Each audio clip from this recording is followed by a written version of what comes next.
The clouds parted over the Isles of Boreas. It was time to choose. The rebellion was in trouble. Ravens were scouting for the secret rebel base. They needed a game changer. Pieces of the Sky Ripper had surfaced. Renato knew that using it could go catastrophically wrong, but he was sure he could figure out how to use it safely. Also, a temple had risen out of empty desert. The Iblis stone was hidden there. It was a dangerous artifact. It could corrupt its user into a bloodthirsty monster. Maybe he could find a way to use it, to take its power without surrendering to its wickedness. And also, his old friend Lupino needed rescuing. Of course, Renato had a pretty strong suspicion that Lupino had betrayed the rebellion, and he had a gut feeling that he needed to use that to his advantage.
Every child knew about the Sky Ripper. The Transcendent Emperor had buried its pieces deep. And then, this Emperor's horrific sacrifices had brought it back to the surface. Renato wasn't exactly sure how to use the legendary weapon. But surely, there must be some way to do it without provoking another catastrophe. Had he, somehow, summoned the long-lost components of the legendary weapon out of the deep places of the Earth? It was more than Renato could fathom. But if he could find a legendary weapon, he would use it.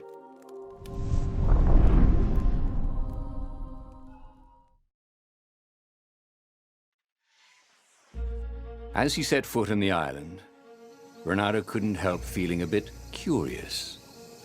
Was Lupino still waiting to be rescued? No. He was probably drinking champagne with the ravens. Did ravens drink champagne? Did rabbits? Renato felt oddly thirsty, come to think of it. Why had he chosen the Sky Ripper? Renato never made plans that required constant vigilance. He was a hero. He didn't think too much. He just went with his gut and hoped it all worked out. The Sky Ripper was a long shot. He'd have to devote himself to it. No side journeys, no rescuing old friends. That was against his nature. Could he stick with it?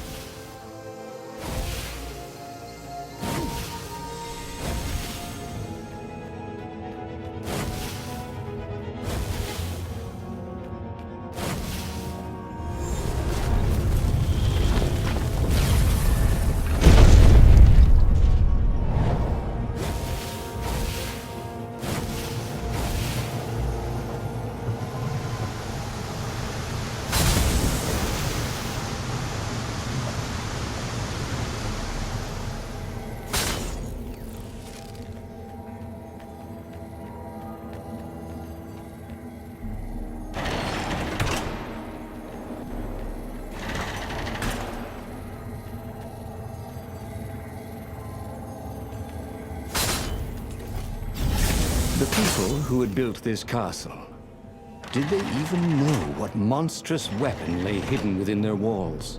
The Sky Ripper could destroy anything it touched, or so the legend said.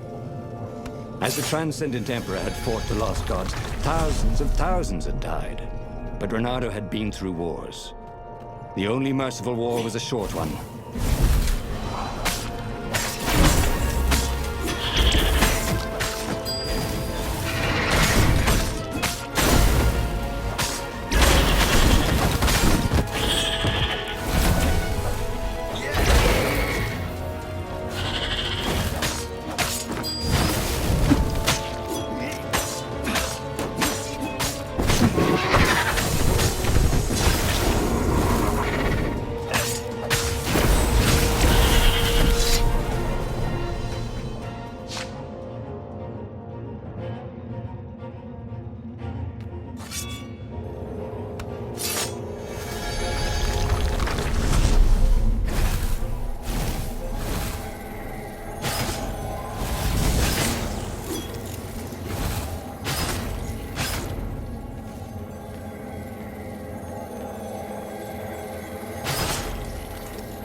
There it was. Skyripper's armature. The stuff that dreams are made of. Engineers' dreams, anyway. The device was intricate. No one alive had the skill to make a thing like it. How is it part of a weapon at all? He'd have to ask a scientist. But first, he'd get the second piece. Skyripper had a heart. A core that had come to rest on the next island. Well, there was another island he could reach. Zenobia had just invaded it with her father's Raven battalions. She must be encamped there still. But fighting Zenobia now, that made no sense at all. He'd already sacrificed one friend to get this armature, was it? He didn't need to hurry to face her. She would find him.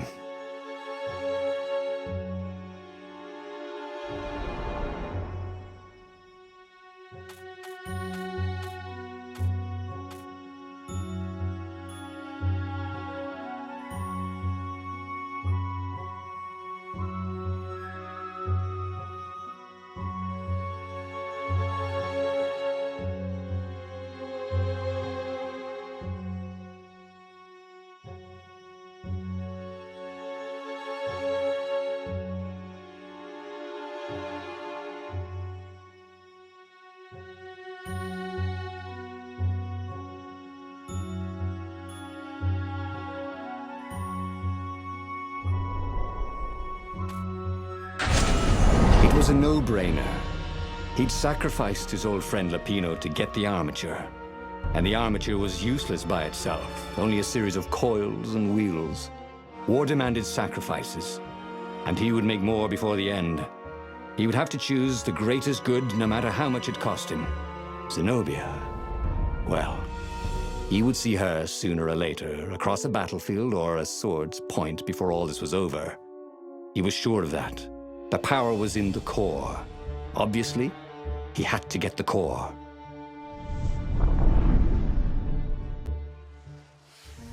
He looked up at the old trees around him. They were so big and so old. They'd been there before he was born, and they'd be there after he'd passed into legend.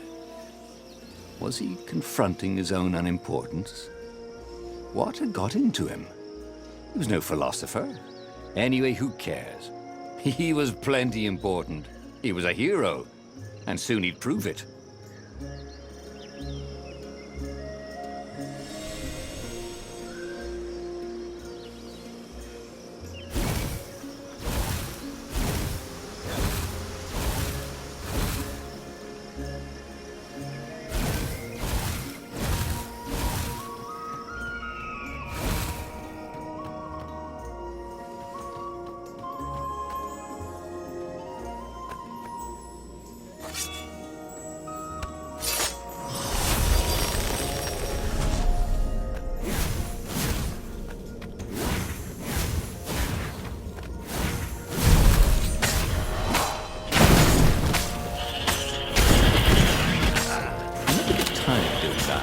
Coronado.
You almost never saw wild gogglers together like this.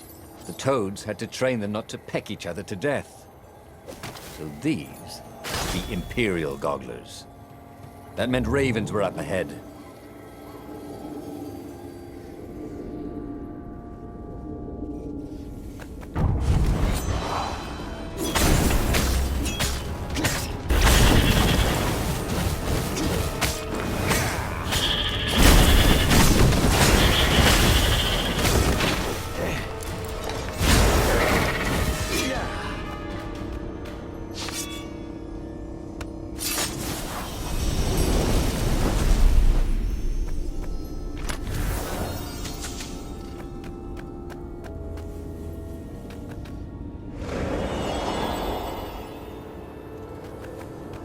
There were fewer and fewer trees. There were only these huge crystalline growths. Had those been here before? He no longer heard birds except for the feverish cawing of the ravens when they attacked. He couldn't smell the small animals of the forest, the mice and rabbits. Where had they gone? And he was getting hungry too. This was an unhealthy place to be.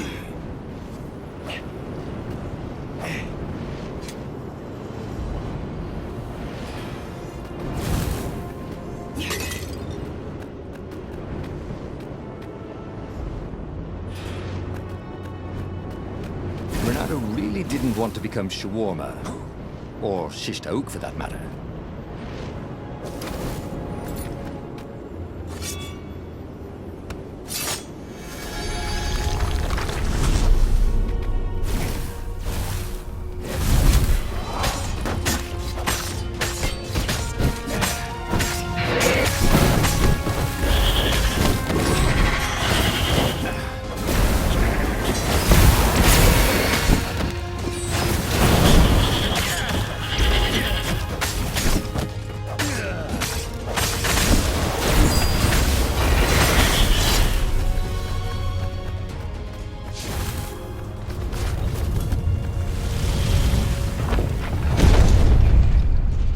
The 20-sided core made him feel physically sick. Once he had sneaked into a temple of the dark arts, and he hadn't liked what he smelt and saw there. This felt like that. As quick as he could, he wrangled the icosahedron into the armature. The wheels began to spin, then glow. The sick feeling quickly spun away. Now he only felt sad. He had lost good friends for this war apparatus. Maybe Lapino wasn't such a good friend. Yeah, that made him feel better. He carried his prize back to the Farfarer. Now, he had to make his next move. There was a key Imperial outpost on the Nexus. If this really was some sort of super weapon, he could use it to wreak havoc on the enemy.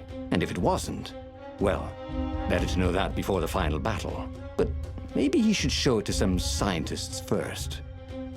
There was an observatory on the Nexus. Maybe he should go there before he fired it.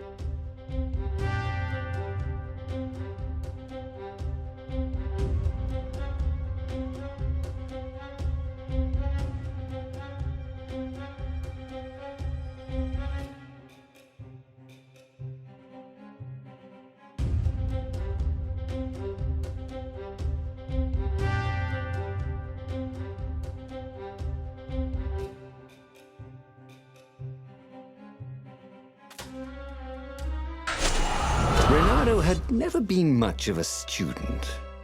At Sword Fu School, he'd never read the books, just looked at the pictures. And Zenobia. But weapons he understood. His gut told him that the Sky Ripper would work great.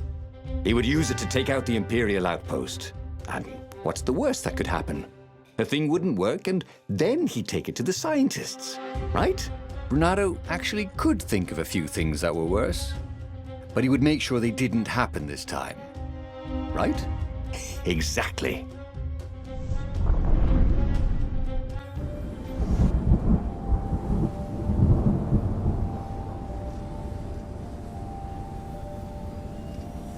As he set out down the path, Renato wondered why the parts of the Sky River had only surfaced now, thousands of years after the Transcendent Emperor had discarded it. This Emperor, Isengrim III, had performed terrible, bloodthirsty rituals to invoke the lost gods. Perhaps that was bringing up lost artifacts. How perfect, then, that the Sky Ripper would reappear to be his destruction. And hopefully this time, just his destruction.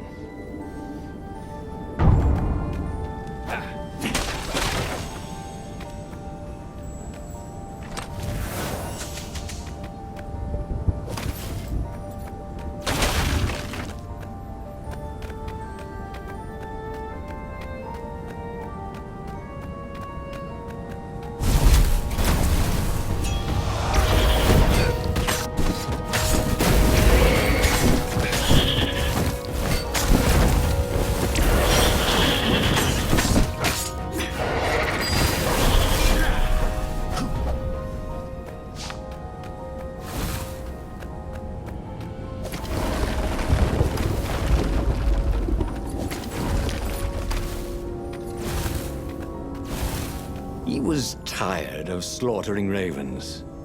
Maybe it was time to test out the new weapon. He turned a knob on the Sky Ripper. It made strange, mechanical noises. The wheels spun faster. It began to hum. The Sky Ripper was following his every step. At least it acknowledged him as the master. But there was no trigger. How was he supposed to fire it? Fire, he said. Nothing happened. Well, maybe it just needed to warm up. After all, it hadn't been fired in thousands of years.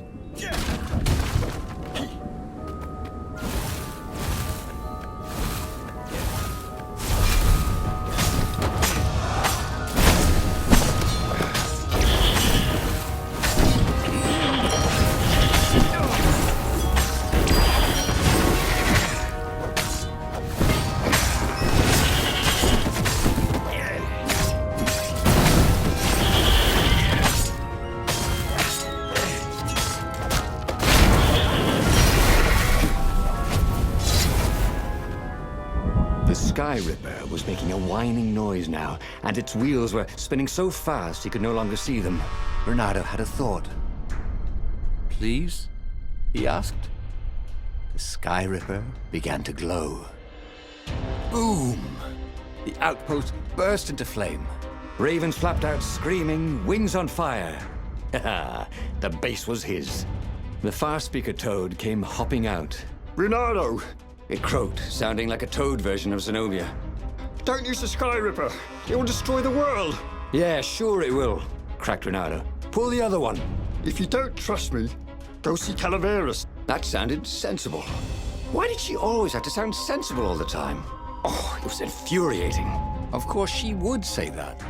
He was supposed to hurry and bring the Sky Ripper to the council so the rebels could actually win the war. But what if she was right? Damn it.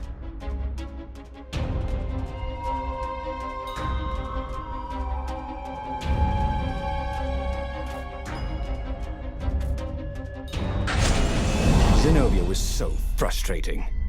If she couldn't get you with magic, she'd get you with reason and caution and sensible arguments. Of course, Calaveras, he might not know the latest scientific theories with evidence and all, but Renato preferred the knowledge in the old books anyway. What they said felt true, and that's what's important. He should be careful. She'd probably guess he'd come here, That meant she'd probably set an ambush for him.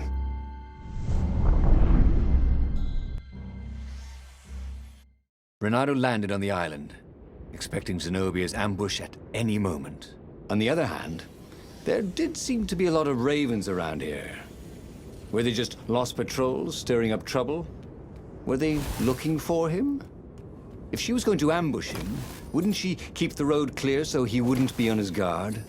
Or, unless they were part of the ambush, the obvious ravens he was meant to see to take his mind off the ones he wouldn't see.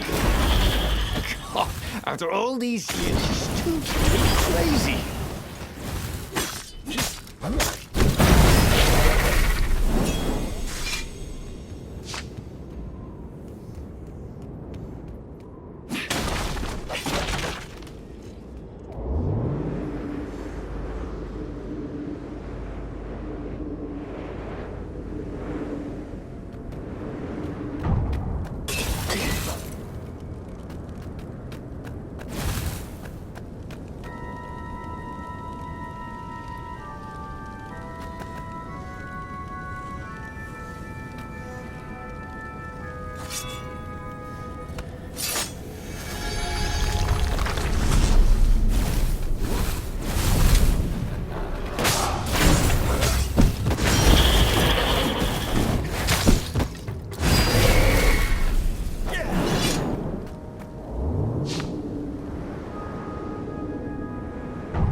Zenobia's ambush never materialized.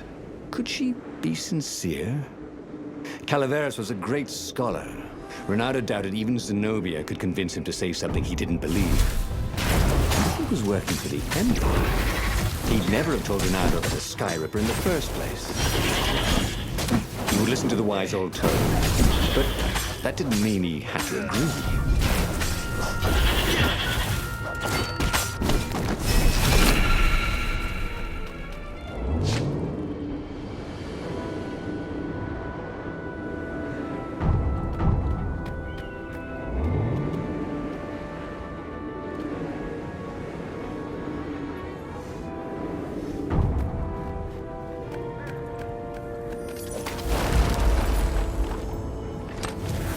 This chest had teaspoons stolen from every inn in Boreas.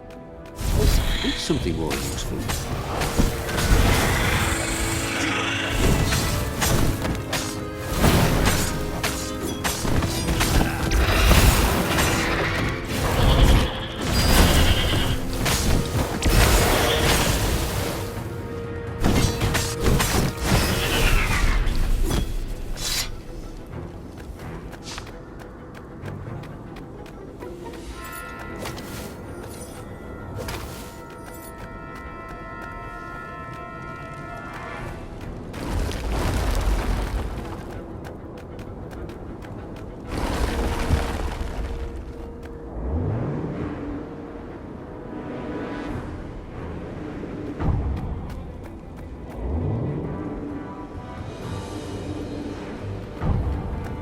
Why? Why did he listen to Zenobia? She was the enemy. Of course she didn't want him to use his shiny new weapon. The thing was, though, she was appallingly honest. I mean, she wouldn't lie even to an enemy. At least she'd never lied to him. So if she said he had to see Calaveras, it probably was a good idea to see him. Ugh, it was infuriating.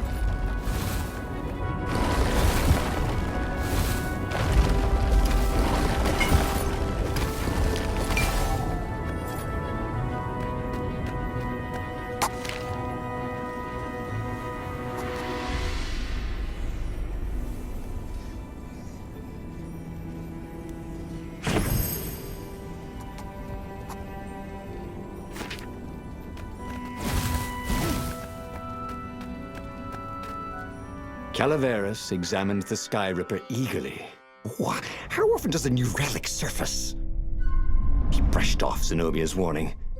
Oh, what do sorceresses know about physics? However, he did know a few ways to make the weapon even more precise and more powerful, and quickly went off to tinker. Soon the Sky Ripper no longer whined, but thrummed like a hummingbird taking off. It was ready for war. And so, Bernardo thanked Calaveras and took the legendary weapon to the final battle. But where were the other rebel ships? Had something happened? He could defeat the Imperial fleet with a Sky Ripper, but he couldn't govern. He was not cut out to be Emperor, and he'd no desire to be one.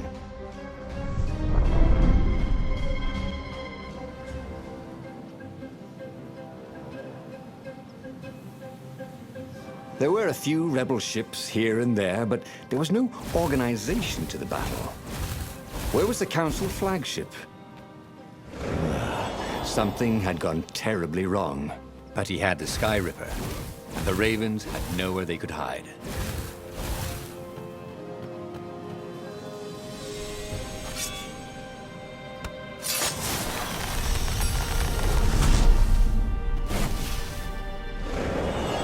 Bernardo had a feeling that was the back door to something. But what?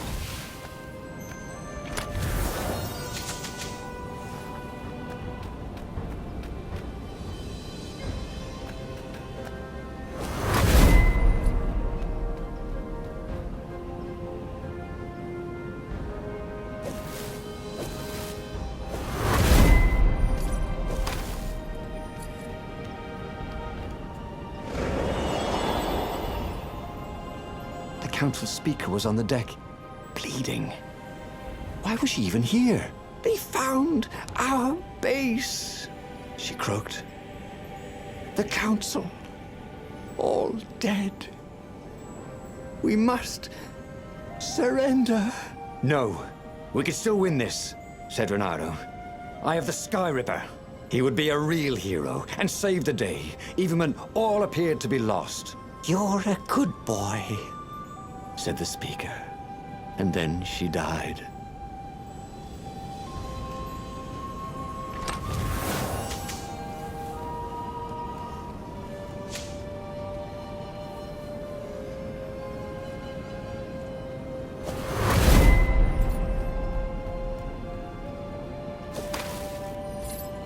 Hey, who do I have to kill to get a drink around here? You? Okay.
He fired the Sky Ripper. With a tremendous whoosh, the Emperor's flagship went up in flames. And for good measure, he played the beam around it, setting all the other nearby Imperial ships on fire too. And he watched them burn. See? He could use the Sky Ripper safely. The few remaining rebels gave a cheer, and then they stopped cheering. There was a hole in the air. A blackness, like a tear in a parchment. Wind was blowing into it, widening it. It grew larger. Crates were falling off ship decks, upwards into the hole. And the world itself seemed bent, like the reflection on a curved mirror as it poured into the ravenous hole. He guessed that somewhere behind that ever-widening hole were gods that had long been exiled. But it didn't really matter. Time was done for here, and soon it was.